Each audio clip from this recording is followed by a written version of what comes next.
Hello everyone, B.R. Newman here with this month's Astrology Tarot forecast, consisting of this month's most relevant astrological transits, as well as a 3-card tarot spread drawn special for your astrological zodiac sign, everyone who shares your sun sign, or you could watch this for your rising sign as well. Follow this up with a trip to my website, IamHelios.com, and check out the Choose Your Own Tarot adventure, and discover where that leads you. Also, I highly recommend getting a reading with me, either tarot, astrology, or a combination of the two, to get really specific in the most useful way. Also, you may be aware I teach this stuff. Some courses are available. Some may be enrolling now, so check it out. So here it is, Libra, your 3-card tarot spread for the month of January 2018. In this, you have a central theme and 2 dimensional timelines, as I call them, or 2 doorways you could walk through. You could walk through one of these 2. In your central theme, you have a sort of snapshot of your current situation, and it's also the profile, you could say, of that which you must embody in order to most clearly see the nature of the 2-dimensional timelines you have to choose from, and also which of these 2 is the best match for you. So your central theme is the 2 of Cups, and all 2s in tarot are associated with Sphyrith number 2 on the Tree of Life, known as Chokmah. And this has to do with the right hemisphere of the brain. It's the first power of conscious intellect within creation. So there's potentiality, it's intuitive insight, imagination, pondering possibility, and as manifest through water, in this case cups, this is an experience of ecstatic love. So that's quite promising.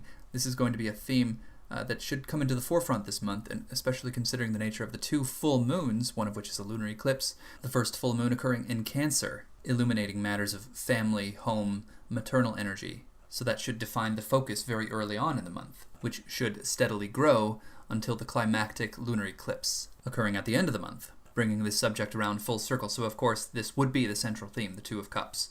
The way to optimize the best potentials therein would be to get in touch with the truth of your being, the core of your existence, your heart, the source of your compassion. So love itself will define the very nature of the path upon which you're walking.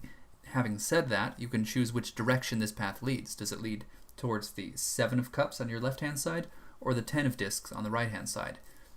The 7 of Cups is about the direct experience with some kind of temporary obstacle. It's associated with Netzach on the Tree of Life, which is known as the harsh kindness of God, as some say, and this is a temporary obstacle placed before you to compel you to build up enough potential energy to burst through it.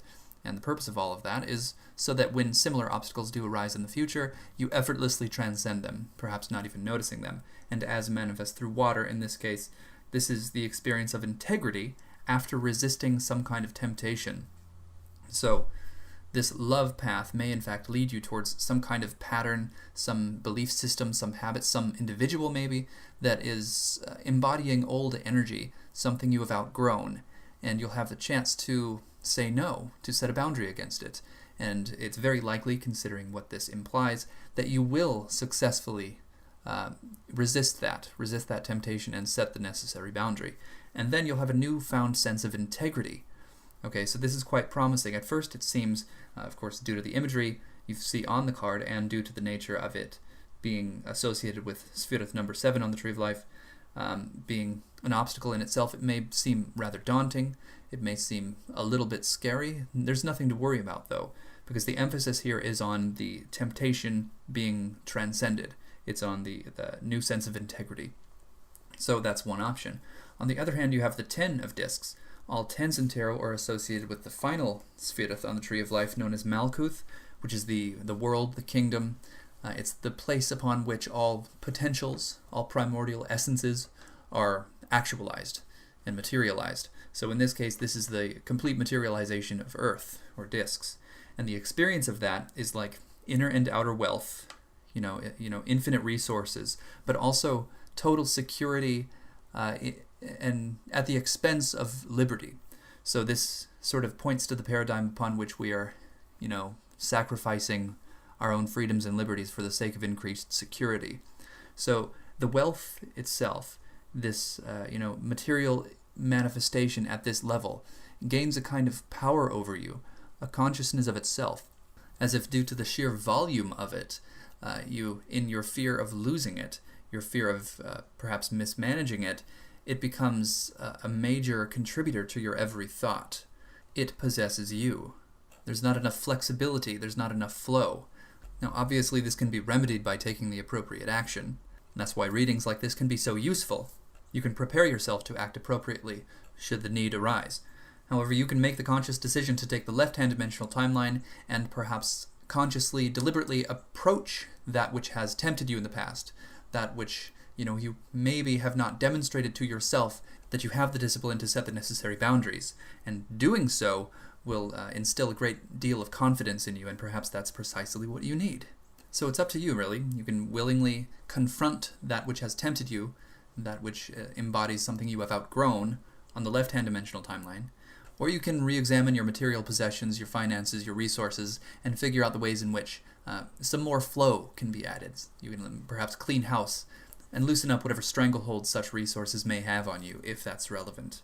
You'll know for sure, so long as you honestly ask and have the patience and silence and stillness to reach the truth at the core of your being, and I suggest meditation would be profoundly beneficial this month, not only considering astrological transits, but considering the nature of your central theme. You want to get really clear about what it is that you love most. The sources of your compassion must become very clear to you, because that will actually light your way, whichever way you choose. So this reading I gave you here sets the stage. To take this further, go to my website, IamHelios.com, and take the Choose Your Own Tarot adventure. With the context defined by this tarot spread in mind, this will take you through a much more elaborate tarot reading, and ultimately a fate card, and a very specific frequency that will help you bring out the best aspects of this fate card. That should be fun. For the most useful specifics possible, of course, contact me for a reading. So let's dive right into the good stuff. You might want to write down some of these dates. January 1st through the 2nd is the full moon. Now this is happening in Cancer at 11 degrees. This means completion, this means fullness, and in Cancer this concerns the home, family, compassion, and through these forces it can align you with your most authentic self. And then also on the 2nd you'll have Sun in Capricorn sextile Neptune in Pisces. This increases intuition, and it might actually send some insight through dream time. On January 3rd, you'll have Venus sextile Neptune in Pisces, and this might bring some romantic possibilities, so look out for that. When you combine the influences of Venus in Capricorn with Neptune in Pisces, you get this vast grasp on what is possible concerning matters of romantic fulfillment or sensual satisfaction being made manifest in a very tangible and practical way, so you might see this materialize before you as opportunities. So again, look out for that. On January 6th, you'll have Mercury in Sagittarius trine Uranus in Aries. So this could bring some really good news. It could bring the aha moment, some kind of epiphany. If some kind of greater level of clarity comes, start making plans, start developing strategies from this place. Also, I should add, this month is free of any retrogrades, so this is a wonderful time to start planting seeds and doing precisely as I had suggested.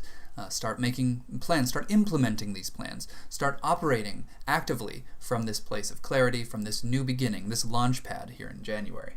It is a rare gift that we have the start of a new year free of any retrogrades, so please take advantage of this. It could be very fruitful, very profitable for you.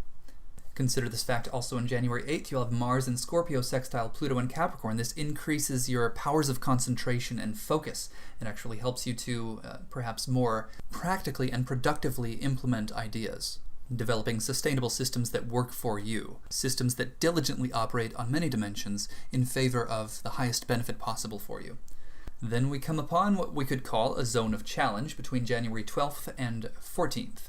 On the 12th, you'll have Mercury conjunct Saturn in Capricorn. So both planets are in Capricorn, of course, and so this means that new information could come that could perhaps provide the incentive and the means to reevaluate your plans and shore some things up, tie some loose ends. And then on the 13th, you'll have Venus in Capricorn square Uranus in Aries. This could be where unexpected expenses come up, and this could be also a continuation of that Mercury in Capricorn conjunct Saturn in Capricorn on the 12th. Both the incentive and the means to start rethinking things, tying up some loose ends and getting really clear about everything. So it's actually an opportunity, one that offers a bit of a clue, a bit of a key or remedy here, with Venus in Capricorn sextile Chiron in Pisces, also on the 13th. Intuitively guided beautification or aesthetic alignment in favor of spiritual inspiration, beautification done with the intent to bring about new inspiration, new insights, and so on. You might find that a little can go a long way. It's probably pretty important to take advantage of that opportunity on the 13th, because on the 14th you'll have Sun in Capricorn square Uranus in Aries, and this can bring about a kind of disturbance or distraction, something that shakes you up slightly, perhaps temporarily blurring your vision, so to speak. So it's nice to have something to fall back on. On the 15th, you'll have two things going on: Sun in Capricorn, sextile Chiron in Pisces, and Jupiter in Scorpio, sextile Pluto in Capricorn. So considering the combination of these two transits, it's pretty clearly implied that the disturbance occurring on the 14th would be slightly inconsequential, and may in fact serve to the greater glory of your vision and your intent and your purpose, as these two transits do in fact bring a little more light, a little more clarity. You could attract some help. You could find yourself motivated to work hard and find that that work pans out immediately. So take advantage of that. Now that you know this is occurring, you can deliberately do so. Deliberately put some extra time aside, a little more focus, a little more energy into something, and it should go further. I suspect you will have learned something by this point, perhaps something about the quality of your own character, that will compel you to more confidently apply yourself to the task at hand, leading you into the new moon on January 16th. Now this is at about 27 degrees in Capricorn. Very powerful moon. It's conjunct Pluto and Venus, offering transformative potentials in love and money and finances, resources and sensory pleasures, etc. It's sextile Jupiter, which just brings it all to the nth degree, makes it more possible, more expansive. It's sextile Mars, bringing greater focus, attention, action, a tendency to do rather than to not do, to act rather than not act, and make something profitable, make something work, see something through rather than passively observe or drift by. Sextile Chiron, which may compel someone to help you, to lend their hand to your cause. But lastly, it is also square Uranus, which brings about something completely unpredictable, a kind of wild card, some element of this, some edge to this new moon that you will not be able to foresee. But this may actually be to the benefit of the rest of the transits, considering how powerful they are, how numerous they are. They're likely to define the context and the setting, and this unpredictable element, you could say, may actually just be icing on the cake. It may be entirely beneficial to you, but it will be something that you don't expect. There is some element of the unexpected. If you take it on willingly and accept it and embrace it, it'll be much less likely to materialize in an abrasive or uncomfortable manner. This will lead right into Mars and Scorpio trine Chiron in Pisces on January 18th, and this could compel you to look deep within yourself for the purpose of unification, perhaps finding ways to reconcile differences between contradictory facets of your existence, seeking and hopefully finding profound meaning as a kind of common denominator between many aspects of yourself to give you purpose and focus. And then on January 24th, you'll have Mercury conjunct Pluto in Capricorn. Look for an opportunity to take action. It should be quite clear. If you are meant to take action at this time, you'll feel it. So act on that. Present something, launch something, start implementing something. Follow your heart, be cautious, but don't overthink things. In any case, it's likely to be a very powerful period. On January 25th, you'll have Mercury in Capricorn sextile Jupiter in Scorpio. If you want your voice, your message, your vision to be clearly heard and seen and understood, this is the time to speak. Communicating very clearly on this date can help tremendously the nature of these next few transits, and most notably Mercury in Capricorn square Uranus in Aries. New, perhaps unexpected information could come in that might confuse you or those you are working with, but if your foundational intention and vision were adequately conveyed and articulated beforehand, then this potential for confusion shouldn't derail anything. Just keep up the momentum, keep working, keep your vision clear, because this month closes out with a full moon lunar eclipse on January 31st. This is occurring in Leo. You can expect a sense of completion, fruition, a culmination of all of your efforts. This potential is very unlikely to go unnoticed, occurring in Leo. It's likely to be beautiful, dramatic, extravagant, very inspiring, so make sure you notice it. Make sure you make it conscious. Whatever happens at the end of this month, embed it in your mind. Remember it. It could serve as a source of inspiration for a long time to come. This will bring with it a powerful surge of energy.